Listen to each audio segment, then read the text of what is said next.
Welcome to all students. So till now we have seen the static characteristics of the instrument. Instrumentच्या static characteristics आपण बघितल्या. त्यानंतर आज आपल्याला लेक्चरमध्ये बघायचं आहे dynamic characteristics of the instrument. इन्स्ट्रुमेंटच्या डायनामिक कॅरेक्टरिस्टिक्स हे आपल्याला बघायचे आहेत. तर नेमकं डिफरन्स जो आहे तो आहे स्टॅटिक आणि डायनामिकमध्ये, की स्टॅटिकमध्ये ज्या क्वांटिटीचं मेजरमेंट करायचं आहे. लक्षात घ्या, आपल्याला ह्या चॅप्टरमध्ये दोन महत्त्वाच्या वर्ड्स लक्षात ठेवायचे आहेत. एक आहे मेजरमेंट. मेजरमेंट कोणाचं करायचं आहे? क्वांटिटीचं. तर मेजरमेंट आपण करणार का? तुम्ही करणार का? मी करणार का? नाही. तर मेजरमेंट करायचं काम हे कोणाचं आहे? इन्स्ट्रुमेंटचं आहे. इन्स्ट्रुमेंट म्हणजे काय? व्होल्टमीटर, ॲमीटर, थर्मोमीटर हे सर्व इन्स्ट्रुमेंटचा यूज आपण कशासाठी करतो? For the measurement. ओके. तर इन्स्ट्रुमेंटचं कॅरेक्टरिस्टिक्स दोन आहेत, स्टॅटिक आणि डायनामिक. स्टॅटिक कॅरेक्टरिस्टिक्स आपण कधी बघायच्या? जेव्हा मेजरमेंट करताना क्वांटिटी जी आहे ती क्वांटिटी टाईमनुसार चेंज होत नाही. म्हणजे काय? की क्वांटिटीचं व्हॅरिएशन हे टाईमनुसार होत नाही आहे. त्यावेळेस आपण कोणत्या कॅरेक्टरिस्टिक्स बघायच्या? Static characteristics. नंतर डायनामिक कॅरेक्टरिस्टिक्स कधी बघायच्या? जेव्हा इन्स्ट्रुमेंटचा यूज आपण मेजरमेंटसाठी करतोय, पण मेजरमेंट करताना आपण जी क्वांटिटी घेतली आहे ती क्वांटिटीचं व्हॅरिएशन आता टाईमनुसार होत आहे. म्हणजे काय? की डायनामिक म्हणजे काय? की क्वांटिटीची व्हॅल्यू ही व्हॅरी होती आहे विथ रिस्पेक्ट टू टाईम. नावातच आहे बघा, डायनामिक म्हणजे काय? याची व्हॅल्यू चेंज होत आहे विथ रिस्पेक्ट टू टाईम. पण स्टॅटिक म्हणलं की त्याची व्हॅल्यू टाईमनुसार ही चेंज होणार नाही किंवा खूप हळूहळू चेंज होईल. याचं परफेक्ट एक्झाम्पल जर घ्यायचं झालं तर DC स्टॅटिक म्हणजे काय? It is similar to the DC signal. आणि डायनामिक म्हणजे काय? It is similar to the AC signal. बघा आता कसं, DCचं जर सिग्नल प्लॉट केला तर कसा असणार? Straight value. त्याची व्हॅल्यू चेंज होते का विथ रिस्पेक्ट टू टाईम? नाही. म्हणजे DC signal it is similar to the static signal. तेच जर मी AC बघितलं तर AC सिग्नलची व्हॅल्यू कंटिन्युअसली चेंज होत आहे, पॉझिटिव्हकडे जाऊन पुन्हा निगेटिव्हकडे येत आहे. तर ज्या क्वांटिटीची व्हॅल्यू व्हॅरी होत आहे विथ रिस्पेक्ट टू टाईम त्याला म्हणायचं डायनामिक. ज्या क्वांटिटीची व्हॅल्यू टाईमनुसार चेंज होत नाही किंवा खूप हळूहळू चेंज होत आहे त्या क्वांटिटीला आपण काय म्हणायचं? स्टॅटिक. ओके. तर स्टॅटिक कॅरेक्टरिस्टिक्स केव्हा बघायच्या? जेव्हा क्वांटिटीची व्हॅल्यू ही व्हॅरी होत नाही आहे with respect to time. Dynamic characteristic कधी बघायच्या? जेव्हा क्वांटिटीची व्हॅल्यू ही व्हॅरी होत आहे विथ रिस्पेक्ट टू टाईम. कळालं सर्वांना? तर बघा की इथे डायनामिक कॅरेक्टरिस्टिक्स आपल्याला कोणाच्या बघायच्या आहे? इन्स्ट्रुमेंटच्या. इन्स्ट्रुमेंटचं काम काय आहे? इन्स्ट्रुमेंटचं काम आहे to measure the value of the quantity. क्वांटिटीची व्हॅल्यू मेजर करायची आहे. तर आपल्याकडे जी क्वांटिटी आपण नेहमी घेणार आहोत ते आहे voltage and the current. Okay, ही झाल्या माझ्या क्वांटिटी. ह्या क्वांटिटीचं मेजरमेंट करण्यासाठी मी यूज करेल इथे व्होल्टमीटर. हा माझा काय झाला? इन्स्ट्रुमेंट. आणि इथे मी यूज करणार ॲमीटर. पण आता आपण डायनामिक कॅरेक्टरिस्टिक्स बघत आहोत, म्हणजे इथे जी क्वांटिटी आपण यूज केली आहे मेजरमेंटसाठी ती कशी आहे? This quantity is vary with respect to time. त्या क्वांटिटीला आपण काय म्हणायचं? Dynamic quantity. नावातच आहे बघा, डायनामिक. ओके. तर डायनामिक मीन्स त्या क्वांटिटीची व्हॅल्यू ही व्हॅरी होत आहे with respect to time. Okay. तर हे झालं डायनामिकचं मिनिंग. यामध्ये डायनामिक कॅरेक्टरिस्टिक्समध्ये we have to see the 4 characteristics. Okay. त्याच्यामध्ये मोजक्याच कॅरेक्टरिस्टिक्स आहेत आणि खूप सोपं आहे. त्यांचं डेफिनेशन बघताना त्याच्या नावातच आपल्याला त्याची डेफिनेशन ही सापडते. ओके. तर फर्स्ट आपल्याला कॅरेक्टरिस्टिक्स बघायची आहे ती आहे स्पीड ऑफ रिस्पॉन्स. हे बघा, इन्स्ट्रुमेंटमध्ये सपोज मी घेतला व्होल्टमीटर. ओके, व्होल्टमीटरचा सिम्बॉल हे आहे माझं इनपुट आणि हे आहे माझं आउटपुट. आउटपुटला आपण काय म्हणतो? रिस्पॉन्स. आउटपुटला आपण काय म्हणतो, त्याने दिलेला रिस्पॉन्स. रिस्पॉन्समध्ये तो काय करणार आहे, पॉइंटरच्या हेल्पने स्केलवर काहीतरी रीडिंग दाखवणार आहे. 1 वोल्ट, 1 वोल्ट, 2 वोल्ट, 3 वोल्ट आणि 4 वोल्ट. जर पॉइंटरने व्हॅल्यू दाखवली, याचा अर्थ काय झाला की त्याने रिस्पॉन्ड केलं आहे, त्याने रिस्पॉन्स दाखवलेला आहे. ओके, तर आउटपुट म्हणजे काय, रिस्पॉन्स. तर आपल्याकडे आउटपुट म्हणजे काय की आपण मोजलेली व्हॅल्यू, मेजर्ड व्हॅल्यू आपल्याला कधी दिसेल, जेव्हा मीटर ही व्हॅल्यू शो करेल. मीटर हे आउटपुट देईल. म्हणजे काय, मीटरने जर रिस्पॉन्ड केलं तर आपण काय करू शकतो, मेजर्ड व्हॅल्यू ही मोजू शकतो. तर हे लक्षात ठेवायचं आहे की आपल्याला फोकस कुठे करायचं आहे, इनपुट व्हॅल्यू आणि आउटपुट व्हॅल्यूवर. आउटपुट व्हॅल्यू म्हणजे कोणती, मेजर्ड व्हॅल्यू, जी मीटरने रिस्पॉन्स केला आहे, जे मीटरने आउटपुट दाखवलेलं आहे ते. पॉइंटरने जर रिस्पॉन्स केलं, ही व्हॅल्यू दाखवली, तर आपण काय म्हणूया, we get the measured value. Okay, तर पहिला पॅरामीटर आहे स्पीड ऑफ रिस्पॉन्स. बघा, स्पीड ऑफ रिस्पॉन्स म्हणजे त्याने दाखवलेलं मेजर्ड व्हॅल्यू किंवा इन्स्ट्रुमेंटने दाखवलेलं आउटपुट. त्यानंतर लॅगचा अर्थ काय आपण ते पुढे बघू. डायनामिक एरर, अगोदर आपण कोणतं बघितलं होतं, स्टॅटिक एरर. सेम आहे, तेच एरर आपल्याला बघायचं आहे, पण कोणासाठी, फॉर द डायनामिक क्वांटिटी. आणि शेवटचं आहे फिडिलिटी. फिडिलिटीचा अर्थ होतो फेथ, विश्वास. लक्षात घ्या, faith. Okay, so now we will see one by one. पहिला जो डायनामिक कॅरेक्टरिस्टिक्स आहे, पहिली जी कॅरेक्टरिस्टिक्स आहे ते आहे speed of response. Speed of response म्हणजे काय, स्पीड ऑफ आउटपुट, की इनपुट दिल्यावर आउटपुट हे लवकर येतंय का उशिरा येतंय, म्हणजे त्याचं आपल्याला काय करायचे, स्पीड ऑफ रिस्पॉन्स. तर सर्व कॅरेक्टरिस्टिक्स हे आपण कोणाच्या बघत आहोत, इन्स्ट्रुमेंटच्या. इन्स्ट्रुमेंट म्हणजे व्होल्टमीटर. हे माझं इनपुट आणि हे माझं आउटपुट. आउटपुटला आपण काय म्हणतो, रिस्पॉन्स, त्याने दिलेला रिस्पॉन्स. ओके, तर स्पीड दाखवतोय तो, की इन्स्ट्रुमेंटला इनपुट दिल्यावर तो कितीच्या स्पीडने आपल्याला आउटपुट दाखवतोय, म्हणजे आउटपुट यायला वेळ लागतोय का आउटपुट हे पटकन भेटतंय आपल्याला. ओके, तर ते दाखवण्यासाठी आपण इथे कोणता पॅरामीटर बघायचा आहे, स्पीड ऑफ रिस्पॉन्स. तर स्पीड ऑफ रिस्पॉन्स हा काय दाखवतो, it indicate the rapidity. Rapidity म्हणजे हाऊ फास्ट, तो किती फास्ट आहे. कोणाचा रॅपिडिटी इंडिकेट करतो, इन्स्ट्रुमेंटचा. तर इन्स्ट्रुमेंट हे हा फास्ट आहे व्हॅल्यू दाखवण्यासाठी का स्लो आहे, हे बघण्यासाठी आपल्याला काय बघावं लागेल, speed of response. Okay, so what is the definition of speed of response. It is defined as, it indicates rapidity कोणाची, of the instrument to respond. Output दाखवण्यासाठी त्याची जी रॅपिडिटी आहे, this will be indicate by the speed of response. So it is a rapidity of the instrument to respond to the change in a input. Input जर कमी जास्त झालं तर output यायला हा वेळ लागतोय का वेळ लागत नाहीये, म्हणजे तो काय करतोय, it will indicate the speed. Input change झाल्यावर आउटपुट जर थोड्या वेळाने येत असेल तर आपण काय सांगूया, तो इन्स्ट्रुमेंट स्लो आहे. इनपुट जरी कमी जास्त झालं तरी आउटपुट हे फास्ट येत आहे, याचा अर्थ काय, इन्स्ट्रुमेंट हे फास्ट आहे. कळतंय सर्वांना. इनपुट चेंज झाल्यावर कधी कधी आउटपुट यायला वेळ लागतो. काय म्हणलं मी, इनपुट जर खूप फास्टली चेंज होत असेल तर आउटपुट हे थोड्या वेळानं येऊ शकतं, म्हणजे काय, स्पीड ऑफ रिस्पॉन्स त्याचा कमी आहे, म्हणजे तो इन्स्ट्रुमेंट काय आहे, स्लो आहे.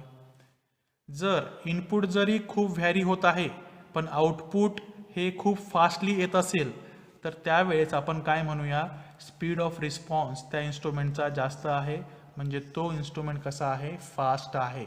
Okay, so speed of response तो काय दाखवतो, इन्स्ट्रुमेंटची स्पीड दाखवतो, कधी रिस्पॉन्ड द्यायला, केव्हा, जेव्हा इनपुट हे चेंज होईल तेव्हा. ओके, पुढचा जो टर्म आहे, पुढची जी कॅरेक्टरिस्टिक्स आहे ती आहे लॅग. लॅगचा अर्थ होतो डिले, टाइम डिले. डिले म्हणजे उशीर झालाय, त्याला आपण म्हणूया उशीर. तर तेच फंडा आहे आपला, तेच कन्सेप्ट आहे. व्होल्टमीटर घेतला, इन्स्ट्रुमेंट घेतला मी, इनपुट द्यायचं आणि त्याचं काम काय आहे, दिलेलं इनपुट मोजायचं म्हणजे आउटपुट. आउटपुटला बघून आपल्याला काय करणार, मेजर्ड व्हॅल्यू. ओके, तर इथे लॅगचा अर्थ काय होतो, टाइम डिले. म्हणजे काय, तर डेफिनेशन बघून घ्या. Lag is defined as delay in the response. Delay in the response म्हणजे काय, डिले इन द आउटपुट. कोणाचं आउटपुट, इन्स्ट्रुमेंटचं. When we change the input. जेव्हा इनपुट चेंज होईल, ओके, त्यावेळेस जर डिले आला असेल इन्स्ट्रुमेंटमध्ये व्हॅल्यू शो करण्यासाठी, त्या डिलेला आपण काय म्हणायचं, लॅग म्हणायचं. ओके, त्याच्यामध्ये एक्झाम्पल बघा. इनपुट आहे 3 वोल्ट, याने मोजलं 2.9 वोल्ट. लगेच व्हॅल्यू चेंज झाली 3.1 वोल्ट, पण आउटपुट दाखवण्यासाठी इन्स्ट्रुमेंटने वेळ घेतला 1 सेकंद आणि 1 सेकंदानंतर त्याने व्हॅल्यू शो केली 3 वोल्ट. तर हा जो 1 सेकंद आहे तो काय आहे, डिले, उशीर झाला. कारण की इनपुट दिल्यावर आउटपुट केव्हा आलं, 1 सेकंदच्या नंतर आलेला आहे. त्यामुळे हा जो 1 सेकंद आहे, this time is called as a delay. Delay उशीर का बरं झाला, कारण की इनपुट दिल्यावर लगेच मला आउटपुट भेटलं पाहिजे होतं, पण आउटपुट मला कधी भेटलं, 1 सेकंदच्या नंतर. तर आता बघा definition, delay in the output. आउटपुटमध्ये उशीर लागला. कोणाच्या आउटपुटमध्ये, इन्स्ट्रुमेंटच्या. का बरं, जेव्हा मी इनपुट चेंज केलं तेव्हा. तर डिले हा पाहिजे का इन्स्ट्रुमेंटमध्ये, तर डिले आपल्याला कसं पाहिजे, लेस पाहिजे, ॲज लेस ॲज पॉसिबल. अजून एक एक्झाम्पल घेऊ. इनपुट केलं मी 4 वोल्ट, 2 सेकंदच्या नंतर इन्स्ट्रुमेंटने आउटपुट दाखवलं 3.9 वोल्ट. तर हा जो डिले आहे, जो गॅप आहे इनपुट आणि आउटपुट दाखवण्याच्या मध्ये, जो डिले आहे, जो गॅप आहे, त्या डिलेला आपण काय म्हणायचं, लॅग म्हणायचं आहे. तर बघा, पहिल्या टर्मने काय दाखवलं, स्पीड दाखवली. दुसऱ्या टर्मने काय दाखवलं, डिले दाखवला. ह्याच्यामध्ये दाखवला त्याचा वेग दाखवला, इन्स्ट्रुमेंटचा वेग आणि इन्स्ट्रुमेंटचा उशीर, म्हणजे तो स्लो आहे का फास्ट आहे. दोन्ही टर्म इन्स्ट्रुमेंट फास्ट आहे का स्लो आहे हे दाखवण्यासाठी आपण यूज करू शकतो. तर स्पीड, लॅग. स्पीड म्हणजे वेग, लॅग म्हणजे उशीर. स्पीड ऑफ रिस्पॉन्स कोणाचं, इन्स्ट्रुमेंटचं, जेव्हा तुम्ही इनपुट चेंज कराल तेव्हा. लॅग म्हणजे काय, डिले कशामध्ये, आउटपुट येण्यामध्ये. इन्स्ट्रुमेंटच्या आउटपुटमध्ये जो उशीर होतोय कोणामुळे, इनपुट चेंज केल्यामुळे, तो डिले म्हणजे काय असणार आहे, लॅग असणार आहे. शेवटचे 2 पॅरामीटर फटफट घेऊन टाकू. थर्ड आहे डायनामिक एरर आणि चौथा आहे फिडिलिटी. एररचं आपण डेफिनेशन बघितलं होतं अगोदर. एरर म्हणजे काय, true value minus measured value किंवा measured value minus true value. जी व्हॅल्यू मोठी असेल ती अगोदर घ्यायचं. एरर कधी पण निगेटिव्ह हा नसतो. तर नॉर्मल डेफिनेशन काय ही घ्यायची की एरर म्हणजे काय, difference between true value and the measured value. हे झालं स्टॅटिकसाठी. तर आता आपल्याला काय बघायचं आहे, डायनामिक एरर. तर डायनामिक एररला आपण रिप्रेझेंट करू, ई म्हणजे एरर आणि डी म्हणजे डायनामिक. सेम डेफिनेशन आहे. Dynamic error is defined as difference between true value and the measured value. कळलं, difference between true value and the measured value. याच्यामध्ये मेन पॅरामीटर काय आहे की ट्रू व्हॅल्यू आणि measured value are vary with respect to time. स्टॅटिकमध्ये याची value vary होत होती का, नाही, कारण की याची क्वांटिटी कोणती होती, स्टॅटिक क्वांटिटी. पण डायनामिक एररमध्ये जी क्वांटिटी आहे, जी व्हॅल्यू आहे ती कशी आहे, डायनामिक आहे. म्हणजे याची व्हॅल्यू टाईमनुसार ही चेंज होणार आहे. तर डेफिनेशनमध्ये पण कसं लिहायचं, dynamic error is defined as difference between true value and measured value which varies with respect to time. Which varies with respect to time. Okay, झालं. Next fidelity. फिडिलिटीचा अर्थ होतो फेथ, इन्स्ट्रुमेंटवर असलेलं विश्वास.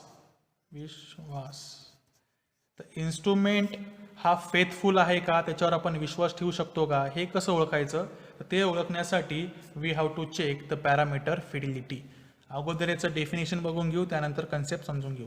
The fidelity it is defined as it indicates ability of the instrument. Instrument हा faithful आहे का, त्याच्यावर विश्वास ठेवू शकतो का, ते दाखवण्यासाठी we are using the term fidelity. Okay, so fidelity is defined as ability of the instrument to reproduce the output. आउटपुटला रिप्रोड्यूस करायचं आहे सेम फॉर्म ॲज इनपुट. ज्या फॉर्ममध्ये इनपुट आहे त्याच फॉर्ममध्ये आउटपुटला दाखवण्याचं काम हे कोणाचं आहे? इन्स्ट्रुमेंटचं आहे. आणि हे चेक करण्यासाठी आपल्याकडे कोणता पॅरामीटर आहे? फिडिलिटी. आता समजून घ्या, इनपुट आहे ते दिलं मी व्होल्टमीटरला आणि व्होल्टमीटर काय शो करेल? रिस्पॉन्स करेल, आउटपुट देईल आणि आउटपुटवरून आपण मेजर्ड व्हॅल्यू काढू शकतो. जर इनपुट जर वाढत असेल तर माझं आउटपुट पण कसं व्हायला पाहिजे? वाढलं पाहिजे. म्हणजे इनपुटचा जो फॉर्म आहे तोच फॉर्म कोणाचा पाहिजे? आउटपुटचा पाहिजे. इनपुट जर कमी होत असेल तर आउटपुट पण काय व्हायला पाहिजे? कमी व्हायला पाहिजे. म्हणजे बघा, इनपुट वाढत होता, आउटपुट पण वाढतंय. इनपुट कमी होत होतं, आउटपुट पण कमी होत आहे. म्हणजे इन्स्ट्रुमेंटने काय केलं आहे? इन्स्ट्रुमेंटवर आपण विश्वास ठेवू शकतो.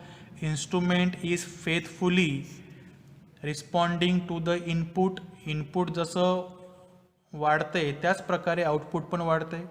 इनपुट जर कमी होत आहे तरी पण आउटपुट कमी होत आहे. म्हणजे हे जे रिलेशन आहे, this relation will be indicated by the fidelity. आता बघा, ability of the instrument to reproduce the output in the same form as input. इनपुटचं फॉर्म वाढत होता, आउटपुट पण वाढतोय. म्हणजे याची फिडिलिटी ही चांगली आहे. इन्स्ट्रुमेंटवर आपण विश्वास ठेवू शकतो. याच्यामध्ये एरर हा कसा आहे? 0 असणार आहे, कमी असणार आहे. ह्या केसमध्ये पण इनपुट कोणत्या फॉर्ममध्ये होता? रेड्युसिंग फॉर्ममध्ये. आणि आउटपुट पण कसा आला आहे? रेड्युसिंग फॉर्ममध्ये. तर हा इन्स्ट्रुमेंट आपण यूज करू शकतो आणि याच्यामध्ये एरर पण कसे असणार आहेत? ऑलमोस्ट 0 असणार आहे. ओके, दुसरी केस घ्या की इनपुट कोणत्या फॉर्ममध्ये आहे? इनपुटची व्हॅल्यू वाढत आहे, पण आउटपुटचा फॉर्म कोणता आहे? आउटपुट हा कमी कमी होत आहे. म्हणजे याच्यामध्ये इनपुटला आउटपुटमध्ये रिलेशन जर काढलं तर कसं येणार आहे? उलटं येणार आहे. त्याच्यामध्ये एरर हे जास्त असतील. त्याच्यामुळे याच्यामध्ये आपण विश्वास हा ठेवू शकत नाही. Instrument is not faithful. डेफिनेशनमध्येच बघा की ज्या फॉर्ममध्ये इनपुट आहे त्याच फॉर्ममध्ये आउटपुट हे आणायचं काम कोणाचं आहे? फिडिलिटीचं टर्मचं आहे. तर इनपुट जर वाढत आहे आणि आउटपुट कमी होत आहे त्याचा अर्थ काय? फिडिलिटी जी आहे इन्स्ट्रुमेंटची ती खूप खराब आहे. दुसरी केस जर बघितली, इनपुट कमी होत आहे पण इन्स्ट्रुमेंट जी व्हॅल्यू दाखवत आहे ती कशी आहे? वाढत चालली आहे. म्हणजे पुन्हा फिडिलिटी कशी आहे? खराब आहे. तर ज्या फॉर्ममध्ये इनपुट आहे त्याच फॉर्ममध्ये आउटपुट हे इन्स्ट्रुमेंटने दाखवलं पाहिजे. तेव्हाच इन्स्ट्रुमेंटवर आपण फेथ ठेवू शकतो आणि तो फेथफुली आउटपुट हे दाखवू शकणार आहे. तर हे झालं आपलं 4 dynamic characteristics. Speed of response, इन्स्ट्रुमेंटची स्पीड कशी आहे रिस्पॉन्स देण्याची, लॅग, डिले, आउटपुट आणि इनपुटमध्ये जो टाईम गॅप आहे तो म्हणजे लॅग. डायनामिक एरर म्हणजे काय? Same difference between true value and the measured value, but this value is varying with respect to time. Fidelity म्हणजे काय? It is the ability of the instrument to reproduce the output in the same form as a input. इनपुटचा जो form आहे त्याच फॉर्ममध्ये output हे आलं पाहिजे, जेणेकरून एरर कसे होणार? कमी होणार. तर हे झालं आपलं speed of response, lag, dynamic error and the fidelity. Concept जर समजली नसेल तर पुन्हा व्हिडिओ बघा. आणि आपलं जो टेस्टवरचे क्वेश्चन आहे ते हे सर्व व्हिडिओवरच असणार आहे. ज्या विद्यार्थी व्हिडिओ बघतील त्यांना याचा फायदा होईल. तर सर्व विद्यार्थ्यांनी व्हिडिओ हे काळजीपूर्वक बघायचे आहे आणि पॉईंट्स आपल्या नोटबुकमध्ये नोट डाऊन करायचे आहेत. तर आजच्या लेक्चरमध्ये आपलं डायनॅमिक कॅरेक्टरिस्टिक हे संपलं आहे. नेक्स्ट लेक्चरमध्ये we will start the types of error. Error म्हणजे काय? मेजरमेंट करताना कोणते एरर येतात आणि ते एरर कमी कसे करायचे? This will be seen in the next lecture. Till study the dynamic characteristics and make the notes of it. Thank you.